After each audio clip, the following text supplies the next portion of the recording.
কুমিল্লার কোরবানি পশুর হাটে গরুর পাশাপাশি ছাগলেরও চাহিদা বেড়েছে। শেষ বাজারে ক্রেতাদের ছাগল কেনায় ব্যস্ত থাকেন। স্থানীয় বাজারে উত্তরবঙ্গ থেকে আসা নানান জাতের ছাগল তোলেন ব্যাপারীরা। ক্রেতাদের দাবি, গত বছরের তুলনায় এবছর ছাগলের দাম কিছুটা বেশি। তবে বিক্রেতারা বলছেন, ছাগলের খাবার ও পরিবহন খরচ বৃদ্ধি পাওয়ায় ছাগলের দাম বৃদ্ধি পেয়েছে। বাজার ঘুরে দেখা গেছে, কোরবানিদাতাদের মাঝে দেশীয় ছাগলের চাহিদা কম, বড় পাটনাইয়া জাতের ছাগলের চাহিদা বাজারে বেশি। বেশি বগুড়ার থেকে তারা তো বগুড়ার থেকে আনে, কুষ্টিয়ার থেকে আনে। তারা কইতেছে যে বগুড়া, কুষ্টিয়া, আমরা খরচর হার বেশি, এর লাগে আমরা দাম বেশি চাইতেছি।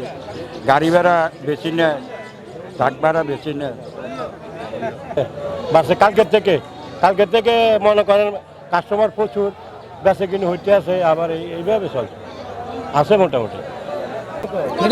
ছাগল একটা 70, একটা 75, একটা 65 কিনা বাড়তি বেশি জায়গা কিনে বেশি, এই কারণ দাম বেশি। কত কিনে আনছে এটা করলে কি তারা নিব নাকি?